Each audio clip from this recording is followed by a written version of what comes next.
তো সকাল থেকে যে নাম শুনছেন, আচ্ছা আমি ঠিক মতো শুনলাম না, এর আগে কোন লীলা হলো গো? হ্যাঁ, উত্তর গোষ্ঠ। যাক, একজন তো মনে রেখেছে, উত্তর গোষ্ঠ শুনলাম, তাই তো? পর্যায়ক্রমে উত্তর গোষ্ঠের পর হয় শ্রীকৃষ্ণের রূপ বর্ণন। তো বিষয়টা হচ্ছে শ্রীকৃষ্ণের রূপ বর্ণন, সেটা আমরা আস্বাদন করব। তার আগে আমরা একটু জেনে নেব যে যে উত্তর গোষ্ঠটা আপনারা শ্রবণ করলেন, সেই উত্তর গোষ্ঠর কথার মানেটা কি? উত্তর গোষ্ঠ মানেটা কি মা? হ্যাঁ, বাহ। উত্তর গোষ্ঠ মানে ভগবান শ্রীকৃষ্ণ সখাদেরকে ইঙ্গিত করে বলেছিলেন, সখা আর আর কিন্তু বেলা নেই বাবা, তাই না? পশ্চিম আকাশে সূর্য ঢলে পড়েছে, এবার ঘরে যাওয়ার সময় হয়েছে, তাই সকলে আমরা ঘরে ফিরে যাই। এটা হলো উত্তর গোষ্ঠ, তাই না? কিন্তু এটা বাইরের কথা, ভেতরের তত্ত্বটা কি? ভেতরের আসল কথাটা কি মা? উত্তর গোষ্ঠ মানে দেখুন কি, কোন মানুষ যখন মারা যায়, হরে কৃষ্ণ মায়েদের বলছে, কোন মানুষ যখন মারা যায় তা বলুন তো মাথাটা কোন দিকে ঘুরিয়ে দেয়? বাহ।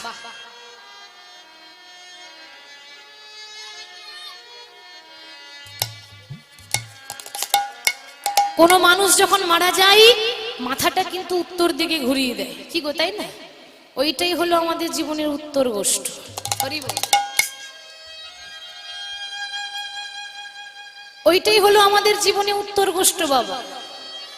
ভগবান আমাদেরকে ইঙ্গিত করে বললেন, হে ভক্ত মোর, কার যে কখন জীবনের আয়ু সূর্য ডুবে যাবে, আর কাকে যে কখন আসল বাড়ি ফিরে যেতে হবে কেউ জানে না, কি গো মা, তাই না? হ্যাঁ গো মা, নিঃশ্বাসে বিশ্বাস আছে? নিঃশ্বাসে তো বিশ্বাস নেই। আপনারা যে কীর্তন শুনছেন বাবা, তো আসার সময় বাড়িতে কি গ্যারেন্টি দিয়ে এসেছিলেন যে আমরা কীর্তন শুনতে যাচ্ছি আবার বাড়ি ফিরে আসব? গ্যারেন্টিটা নেই। কি গ্যারেন্টি আছে বাবা? হরিনাম শুনতে শুনতেও চলে যেতে পারি, তাই না? আবার হরিনাম গাইতে গাইতেও চলে যেতে পারি। কিন্তু এমন ভাগ্য কজনের হয় যে হরিনাম শুনতে শুনতে চলে যেতে পারে?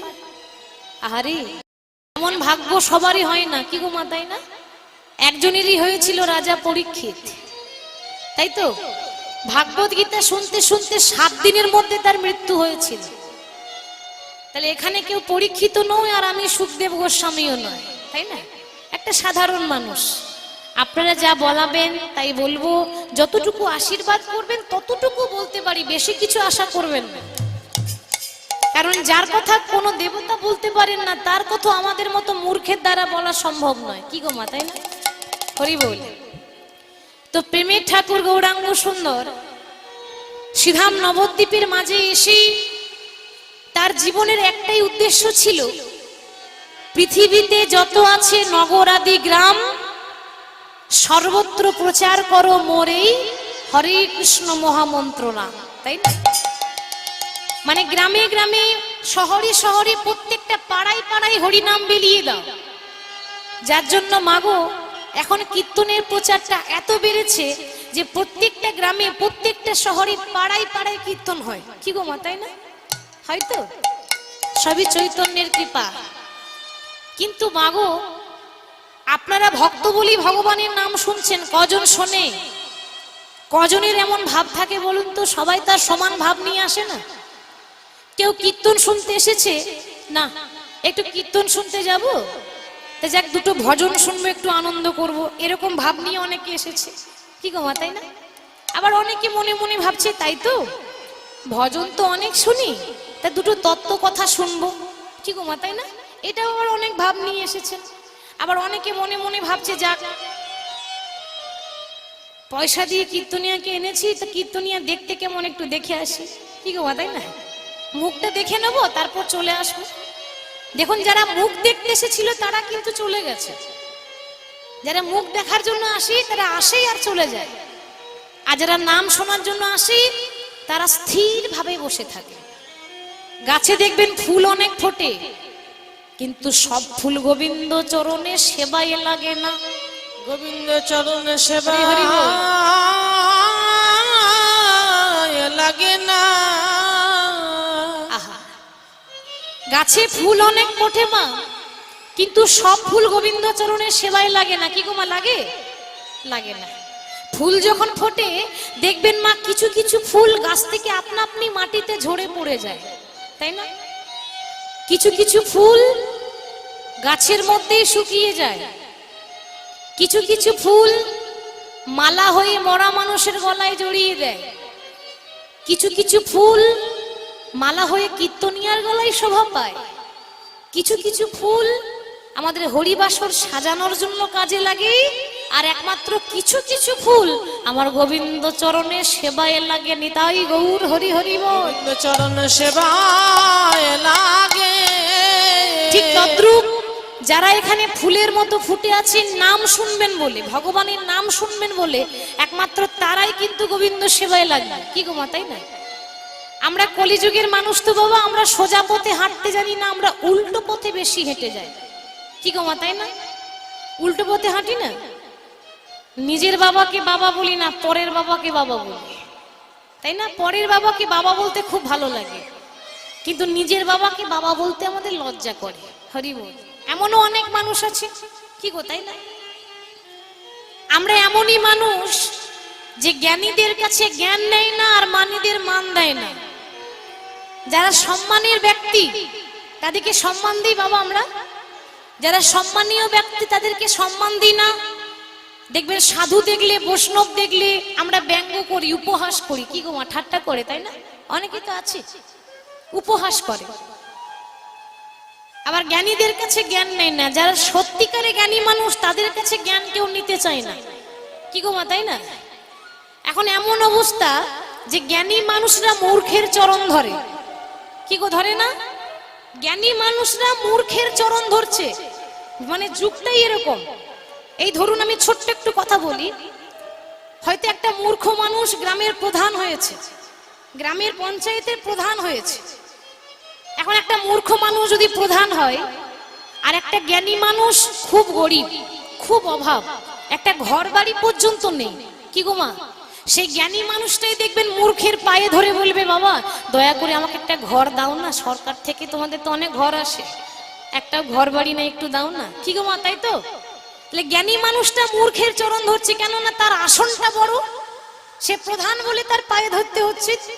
জ্ঞানী মানুষরা মূর্খের চরণ ধরতে হচ্ছে, এমন যুগ এসেছে।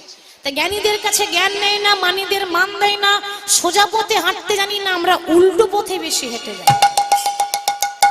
এই কলিযুগে এমন অবস্থা, এক ঘড়া দুধ 7 ঘড়াই ভরে যায়, কিন্তু 7টা ঘড়া দুধ আবার একটা ঘড়াই ভরছে না। কি গো মা, বুঝতে পেরেছেন? বুঝতে পেরেছেন তো? বাহ, আমার ভক্তিমতী মায়েরা বুঝতে পেরেছে। এই কথাটা কিন্তু খুব সহজ। কি গো মা, তাই না? তার মানেটা কি? এক ঘড়া দুধ 7 ঘড়াই ভরে গেল, কিন্তু 7টা ঘড়া দুধ যখন একটা ঘড়ায় ঢালছে, ঘড়াটা ভর্তি হচ্ছে না। এটা আবার কি করে হলো? তার সাক্ষাৎ প্রমাণ হচ্ছে আপনারা, জগতের মা, জগতের জননী, তাই না? একটা মা পারে 7টা ছেলেকে মানুষ করতে। কি গো মা, পারে না? একটা মায়ের এই ক্ষমতাটা আছে, ঘরে যদি পয়সা না থাকে না, তো পরের ঘরে কাজ করে এসেও ছেলেকে মানুষের মতো মানুষ করে তোলে। কিন্তু সেই 7টা ছেলেকে, ছেলে যখন মায়ের বয়স হয়ে যায়, তো মায়ের মুখে এক মুঠো ভাত পর্যন্ত তুলে দিতে পারে না। মায়ের এই গর্ভে সন্তানের 10 মাস 10 দিন জায়গা হলো, কিন্তু ছেলের 4তলা বিল্ডিং এ মায়ের এতটুকু জায়গা হয় না। কি গো মা, তাই না? এটা তো বাস্তব। যে মায়ের জন্য এখানে দাঁড়িয়ে আছি, মনে রাখবেন, বাবা যতই ভালোবাসুক মায়ের মতো ভালোবাসতে পারবে না। কি গো মা, তাই তো? বাবা ছেলেকে যতই আদর করুক, মায়ের জায়গাটা বাবা নিতে পারবে? পারবে না। মায়ের জায়গাটা বাবা নিতে পারে না। মায়ের গুণ আর বলবো কত, বলি যদি বছর শত, তবু না ফুরায় মায়ের গুণের বর্ণনা। সে যে আমার দয়াবতী দরদিনী মা। মনে রাখবেন, প্রত্যেকটা মানুষের মাতা পিতার চরণে কিন্তু স্বর্গ আছে। কি গো, তাই না? গয়া, কাশী, মথুরা, বৃন্দাবন ভ্রমণ করে কোনো লাভ নেই, মা বাবার চরণেই স্বর্গ আছে, যার সাক্ষাৎ প্রমাণ হচ্ছে গণেশ। পার্বতী শুধু লম্বোদর অর্থাৎ গণেশ। গণেশ আর কার্তিক, ওমা একটু মন দিয়ে শুনবেন কেমন? এই গণেশ আর কার্তিক দুই ভাই কাদের সন্তান? শিব পার্বতীর, তাই না? তাদের সন্তান। তো এই গণেশ আর কার্তিক বলছে, দুই ভাই আলোচনা করছে, আচ্ছা ভাই, আমরা দুজনে এই ত্রিভুবন ঘুরে তীর্থ ভ্রমণ করে যে আগে মায়ের কাছে পৌঁছাতে পারবে সেই আজকে মায়ের কাছে প্রিয় হবে। দুই ভাই আলোচনা করছে বাবা। এখন হলো কি জানেন, কার্তিক মনে মনে ভাবছে, কার্তিকের বাহনটা কি মা?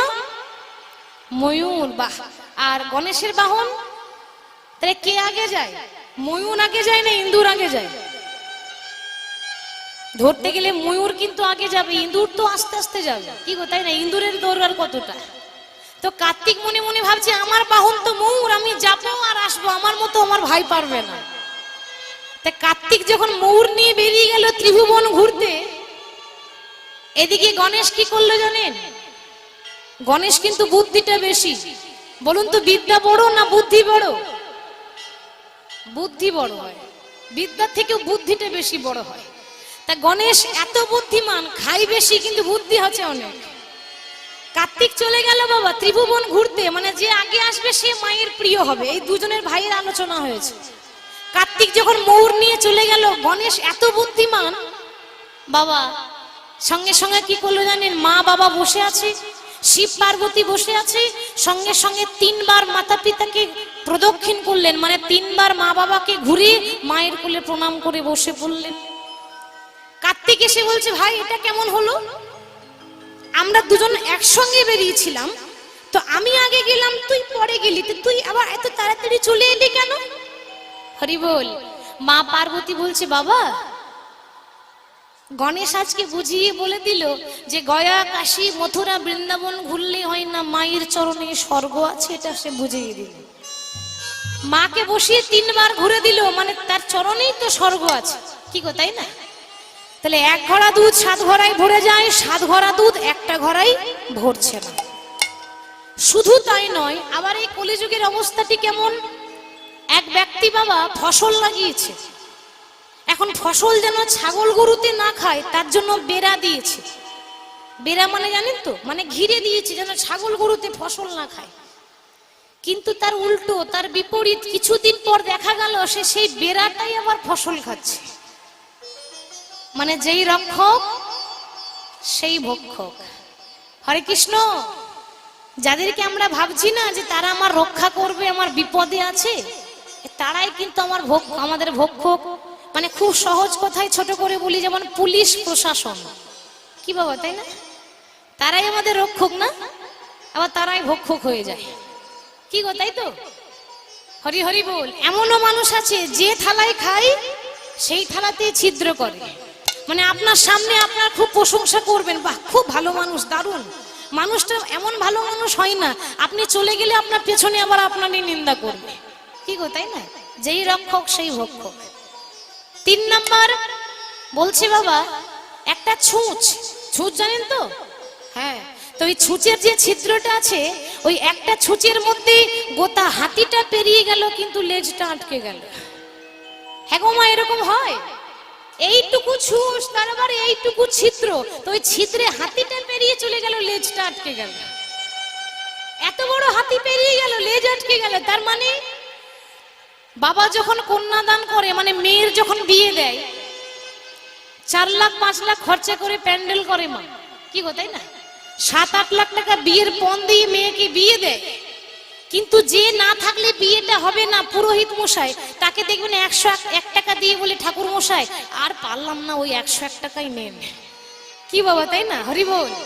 আবার আমাদের ক্ষেত্রে তাই হয়ে যায়, কীর্তনে যখন বায়না করেন, তো প্রত্যেকটা গ্রামের মানুষরা, কমিটি দাদা ভাইরা বলে, দিদি ভাই খুব কষ্ট করে করছি জানেন, আপনি এলেই বুঝতে পারবেন, ভিক্ষা টিক্ষা করে করছি তো, বেশি দিতে পারবো না, ওইটুকুই নেন।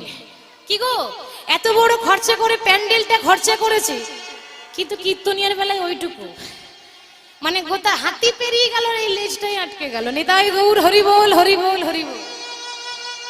শুধু তাই নয়, আবার এমন অবস্থা, কলিযুগে একটা নদী কিন্তু দুই রকমের জল যাচ্ছে, একটা নোংরা জল, একটা পরিষ্কার জল। কলিযুগে মানুষরা কি করে না, পরিষ্কার জলে স্নান না করে নোংরা জলে স্নানটা বেশি করে। কি গো, তার মানে কীর্তন যদি কোনো অর্কেস্ট্রার হতো, অর্কেস্ট্রা যদি হয়, ড্যান্স যদি হয়, কি বাবা, কীর্তনে যা শ্রোতা হয়েছে তার 3 গুণ বেশি অর্কেস্ট্রারে হয়। কি গো, তাই না? আমি কোনো সঙ্গীতের নিন্দা করছি না, মা সরস্বতীর দান হলো সঙ্গীত, কোনো সঙ্গীতটাই খারাপ নয়, কিন্তু এক একটা সঙ্গীত এক এক রকমের আছে। কি বাবা, তাই না? যদি একটু বাউল গান হয় বা যদি একটু অর্কেস্ট্রার হয়, মন দেখবেন একটু চঞ্চল হয়ে যায়, হয় না? মনটা স্থির থাকে না। কিন্তু কীর্তন সঙ্গীত এমন সঙ্গীত, এটা চঞ্চল হবার সঙ্গীত নয়, এখানে চঞ্চল নয়, মনটা একদম স্থির হয়ে যায়, মানে নামের প্রভাব। আমরা কি করি, হরিনাম কজন শোনে? একমাত্র যারা ভক্ত তারাই শোনে। কি গো, আর যারা ভালোবাসে না, হরিনামকে ভালোবাসে না, ভগবানকে বাসে না, তারা দেখবেন চলে যায়। কি গো মা, তাই না? কিন্তু আপনাদের মতো ভক্তিমতী মায়েরা যারা এক মন এক চিন্তা করে শুনছেন, সকাল থেকে শেষ পর্যন্ত যে শুনেই যাচ্ছেন, আপনাদের ধৈর্যের চরণে কোটি কোটি প্রণাম। হরি বল। এতটা ধৈর্য সবারই হয় না, আর সব জায়গায় হয় না, ধৈর্যটাই থাকে না। শ্রীধাম নবদ্বীপে যখন গৌর হরি এলেন, গৌর এসেছিলেন, নিতাই এসেছিলেন, সঙ্গে এসেছিলেন অগণিত ভক্ত। ভক্ত ছাড়া তো ভগবানের কোনো মূল্য নেই। কি গো মা, আছে? ভগবান ছাড়া ভক্তের যেমন দাম নেই, ভক্ত ছাড়া ভগবানেরও তেমন কিন্তু কোনো দাম নেই। হরি হরি বল। ভগবানও এলেন, ভক্ত এলেন। সেই গৌর হরি এত সুন্দর দেখতে ছিলেন বাবা। বৃন্দাবনে কৃষ্ণ দেখতে কেমন ছিল? কালো না ফর্সা? কৃষ্ণ কালো ছিল মা, না ফর্সা ছিল গো? হ্যাঁ, কৃষ্ণ কালো ছিল, তাই না? কিন্তু আর সেই রংটা নেই, রংটা চেঞ্জ হয়ে গেছে। সেই কৃষ্ণ ব্রজের বাঁকা এসেছে তো রংটা আর নেই, রংটা ফর্সা হয়ে গেছে। তা গৌর হরি এত সুন্দর রূপ, যে গৌরের রূপ দর্শন করে কামদেব নিজেকে মাথা নত করে নিল, মানে কামদেবেরও অহংকার ভেঙে গেল। ভগবান তো কারো অহংকার দেখে না বাবা, তাই না? কামদেব পর্যন্ত, তার অহংকার পর্যন্ত ভেঙে গেল। মানে ভগবান এত সুন্দর দেখতে। দামিনী দাম দমন রুচি দর্শনে দূরে গেও দরপকদা। গৌর হরির এত সুন্দর দেখতে যে মদনের দর্প দূরে গেল। এখন আমাদের জানতে হবে যে এই কামদেবটা কে? এই কামদেবটা কে মা? যে গৌরের রূপ দর্শন করে যার অহংকারটা চলে গেল। এই কামদেবকে তৈরি করেছিল স্বয়ং সৃষ্টিকর্তা ব্রহ্মা। দেখুন, কামদেব ছাড়া পৃথিবীতে কোনোদিন নারী পুরুষের মিলন হবে না। আর নারী পুরুষের মিলন যদি না হয়, তাহলে বংশ বিস্তার হবে না, মানে বংশ বাড়বে না। আর বংশ যদি না বাড়ে, তো মানুষের সংখ্যাটাও বাড়বে না। তাহলে জীব সৃষ্টি করার জন্য নারী পুরুষের মিলন হওয়া অতি অবশ্যই দরকার। তাই নারী পুরুষের মিলন ঘটাবার জন্য সৃষ্টিকর্তা ব্রহ্মা খুব সুন্দর একটা দেবতাকে তৈরি করলেন, যার নাম হলো কামদেব। তার আরো একটা নাম আছে মদন। এখন এরপর ঘটনাটা কি হলো দেখুন।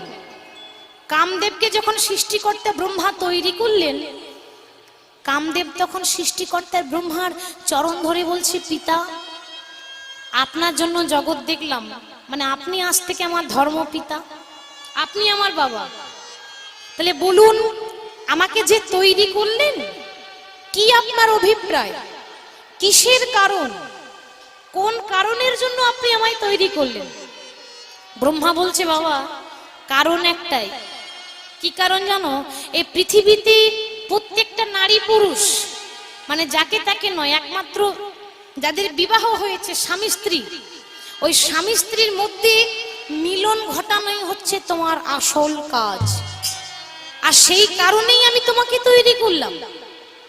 কামদেব বলছে, পিতা, আচ্ছা তাই যদি হয়, তো আমি কোনো মন্ত্র জানি না, আমি কোনো তন্ত্র জানি না, আমার কাছে কোনো বাণও নেই, কোনো শক্তি নেই, কোনো অস্ত্র নেই, তা কি দিয়ে আমি এমন কাজ করব? সৃষ্টিকর্তা ব্রহ্মা বলছে, কামদেব, তুমি চিন্তা করো না, তোমাকে 5টা বাণ দেব। ওমা ব্রহ্মা কামদেবের হাতে 5টা বাণ দিলেন বাবা, যে পঞ্চবাণের কথা আমরা ক্লাস 1-এ পড়েছি। কি গো ক্লাস 1-এ পড়িনি? 1-এ চন্দ্র মনে আছে না, 2-এ 3-এ 4-এ 5-এ 5-এ পঞ্চবাণ। এটা আমরা সবাই পড়েছি ক্লাস 1-এ। কি গো মা, তাই না? এই যে বলছি না 5-এ পঞ্চবাণ, এই 5টা বাণ ব্রহ্মা দিয়েছিল কামদেবের হাতে। আর 5টা বাণ দিয়ে বলছি বাবা দেখো তোমার কাছে আমি তোমার বাবা হয়ে হাত জোড় করছি, এই বাণগুলো যাকে তাকে প্রয়োগ করে দিও না, নাহলে সর্বনাশ হয়ে যাবে। কামদেব মনে মনে ভাবছে তাহলে এত পাওয়ার, এই বাণগুলোর এত পাওয়ার। ওমা কামদেব যখনই আসন পেয়ে গেল, কামদেব যখন সিট পেয়ে গেল, কামদেবের অহংকারটা কিন্তু আরো বেড়ে গেল। হরে কৃষ্ণ। মানুষ যখন সিট পেয়ে যায় না, অহংকারটা আরো বেড়ে যায়। কি গো মা, তাই না? কেউ যখন একটু বড় হয়ে যায় না, দেখবেন অহংকারটা একটু বেড়ে যায়, ভুলে যায় যে আমি কি ছিলাম। কিন্তু এটা ভুলে গেলে হবে না, কোথা থেকে এসেছি। যতই আমি ওপরে যাই না কেন, নিচেকার কথাটা মনে রাখতে হবে। কি গো মা, তাই না? যখনই সিট পেয়ে গেল, অহংকার আরো বেড়ে গেল। কেন অহংকার বেড়ে গেল? কেন না তার সম্মানটা বেড়ে গেল, তাকে ছাড়া কোনো কাজ হবে না। মনে রাখবেন, যতক্ষণ টাকার বল, যতক্ষণ শরীরের বল, যতক্ষণ সম্পত্তির বল, যতক্ষণ গাড়ি বাড়ি টাকা পয়সার বল, যতদিন রাজনীতির বল, ততদিন কে বলবে হরি বল? কে বলবে হরি বল? কি গো মা, কেউ হরি বল বলবে? এখন শরীরে বল আছে, হরি বল আর কেউ বলবে? কিন্তু যখন বল শেষ হয়ে যাবে, তখন হরির কথা মনে পড়ে। ও মা, এখন রক্ত গরম আছে তো, তাই ভগবানকে মানে না। অনেকে আছে তো ভগবান মানে না, রক্ত গরম আছে। আরে ভগবান আবার কি করবে? যা করার আমি একাই 100, আমি নিজেই করতে পারি। ভগবানের ইচ্ছা ছাড়া গাছের একটা পাতা পর্যন্ত নড়ে না, আর আমরা মনে মনে ভাবছি যে আমরাই সবকিছু করছি। কি গো, তাই না? তা কামদেব যখন অহংকারটা বেড়ে গেল, মনে মনে ভাবছি আচ্ছা বাবা যখন আমাকে 5টা বাণ দিল, তো এই বাণগুলোর কত ক্ষমতা একটু পরীক্ষা করে দেখতে হবে না? কি গো, দেখতে হবে তো। তাহলে কাকে পরীক্ষা করব? এ সময় আমার সামনে আমার বাবা ছাড়া আর কেউ নেই। হরি বল। তাহলে পরীক্ষা যদি করতে হয়, তো সবার আগে আমি আমার বাবাকেই পরীক্ষা করে দেখি। ও মা, ছেলে হয়ে নিজের বাবাকে পরীক্ষা করছে বাবা। আর যেই না কামদেব কামের বাণ ছুড়ে দিয়েছে, যেই না কামের বাণ ছুড়ে দিয়েছে, কামের বাণ তীব্র গতিতে ধেয়ে এসে সঙ্গে সঙ্গে ব্রহ্মার বুকে লেগেছে। আর যেই না ব্রহ্মার বুকে লেগেছে, এতদিন ইতিহাসের পাতায় যে ঘটনা ঘটেনি, আজকে সেটা ঘটে গেল। এতদিন যে সর্বনাশ হয়নি, যে বিপদ হয়নি, আজকে সেটা হয়ে গেল। কি হলো জানেন? ওই কামদেবের বাণীর জ্বালা সহ্য করতে না পেরে সৃষ্টিকর্তা ব্রহ্মা যা করলো তা ইতিহাসে কেউ কোনোদিন করেনি। সৃষ্টিকর্তা ব্রহ্মা পিতা হয়ে নিজের মেয়েকেই হরণ করে নিল। নিতাই গৌর হরি বল, হরি বল। আচ্ছা, আপনারা কেউ শুনেছেন যে বাবা হয়ে নিজের মেয়েকে হরণ করে? কি এটা বিশ্বাস করা যায় মা? বাবা কখনো পারবে নিজের মেয়েকে হরণ করতে? ব্রহ্মা করেছিল। দোষটা কার বলুন তো? দোষটা কিন্তু ব্রহ্মার নয়, দোষ হচ্ছে কামদেবের। বারবার বলেছিল যে বাণগুলো যাকে তাকে প্রয়োগ করবে না, স্বামী স্ত্রী ছাড়া। কিন্তু সে নিজের বাবাকেই প্রয়োগ করেছে বাবা। হরি বল। এইবার হয়েছে কি, সৃষ্টিকর্তা ব্রহ্মা তার হোশ নেই, জ্ঞান নেই যে সে কি করছে। বাবা ও মেয়ের সম্পর্কটা ভুলে গিয়ে নিজের মেয়েকে যখন হরণ করলো, হরণ করার পর যখন জ্ঞান ফিরলো, তার মেয়ে বলছে বাবা তুমি কি করলে? তুমি নিজের মেয়েকে হরণ করে নিলে? ছি ছি ছি ছি ছি, কোন মুখ নিয়ে সমাজে বেঁচে থাকবো? সবাই আমাকে বলবে কলঙ্কিনী, সবাই আমাকে বলবে অসতী। এইভাবে বেঁচে থাকার থেকে মরে যাওয়া অনেক ভালো। আমি এই মুহূর্তেই আমি আমার প্রাণটাকে ত্যাগ করে দেব। সঙ্গে সঙ্গে ব্রহ্মা বললেন মা বিশ্বাস করো, আমি তোমার বাবা হয়ে এত বড় পাপ করতে পারি না। পৃথিবীর কোনো বাবা পারবে না নিজের মেয়েকে হরণ করতে। আমি জানি আমি যা করেছি এ পাপের প্রায়শ্চিত্ত করা যায় না। কিছু কিছু পাপ আছে প্রায়শ্চিত্ত করলে সে পাপের ক্ষয় হয় না। আর আমি বাবা হয়ে যে পাপটা করেছি এ পাপের প্রায়শ্চিত্ত নেই। হরি বল। তবে হ্যাঁ, আজ থেকে আমি তোমাকে আশীর্বাদ করলাম, আজ থেকে এই পৃথিবীতে কেউ তোমাকে কলঙ্কিনী বলবে না, আজ থেকে এই পৃথিবীতে কেউ তোমাকে অসুচি বলবে না, আজ থেকে এই পৃথিবীতে কেউ তোমাকে অশুদ্ধ বলবে না। আজ থেকে তুমি শুদ্ধ, আজ থেকে তুমি পবিত্র, আজ থেকে তুমি শুচি হলে আশীর্বাদ করলাম। আজ থেকে মর্তভূমির মাটিতে তুমি সন্ধ্যা প্রদীপ হয়ে জন্মগ্রহণ করো। নিতাই গৌর হরি বল, হরি বল, হরি বল, হরি বল। ও আমরা সন্ধ্যা দেওয়ার সময় প্রদীপ জ্বালাই না? প্রদীপ দুই রকমের আছে, একটা পঞ্চ প্রদীপ, তার ব্যাখ্যা আছে আলাদা, আর এটা সন্ধ্যা প্রদীপ, ওই যে সন্ধ্যা দেওয়ার সময় জ্বালাই, সন্ধ্যা প্রদীপ জ্বালাই। ব্রহ্মার মেয়ে সন্ধ্যা, আর সন্ধ্যাই হলো প্রদীপ। তখন কামদেব মনে মনে ভাবলো যে আরে, যে আমাকে তৈরি করেছে সে যখন হার মেনে গেল, স্বয়ং আমার পিতা আমার কাছে হার মেনে গেল, দাঁড়াও, শুনেছি নাকি ভোলানাথ যোগীদের যোগীবর, শুনেছি নাকি ভোলানাথ মুনিদের মুনিবর, তো তার কাছে গিয়ে দেখি সে কত বড় যোগী হয়েছে। যাচ্ছে কার কাছে? মহাদেবের কাছে। হর হর বম বম কৈলাসপতি কি জয়, হর হর বম বম কৈলাসপতি কি জয়, বম বলে। যেই না কামদেব ভোলানাথের কাছে এসে দাঁড়িয়েছেন, মনে মনে ভাবছে ভোলানাথ তুমি খুব যোগী হয়েছে না, তুমি কত বড় যোগী আজ আমি দেখে নিচ্ছি। বাবা কার কাছে এসেছে সে জানে না, এসেছি একটা আগুনের কাছে। ভোলানাথের মতো বৈষ্ণব আর কেউ আছে? পৃথিবীতে যত বৈষ্ণব আছে আপনারা সবাই জানেন যে বৈষ্ণবের শিরোমণি হচ্ছেন ভোলানাথ মহেশ্বর। কি করে বৈষ্ণবের শিরোমণি হলেন এটা আমি পরে আলোচনা করব। হরি বল। এখন যেই না ভোলানাথের কাছে এসে দাঁড়িয়েছে, কামদেব মনে মনে ভাবছে যে আমি যে বাণটা প্রয়োগ করব, তো বাণটা ছুড়বো কোথায়, মানে কোথায় বাণের আঘাত করব, মানে জায়গা খুঁজে পাচ্ছে না। বাণ যে কোথায় প্রয়োগ করবে জায়গা খুঁজে পাচ্ছে না। ও মা হঠাৎ দেখতে পেল ভোলানাথের কপালে একটা চোখ রয়েছে। ভোলানাথ ধ্যান করছিলেন, কি গো শিবের কপালে চোখ নেই? একটা চোখ আছে না? শিবের তিনটে চোখ, আর আরেকজন আছেন তারও আবার তিনটে চোখ। কে বলেন তো?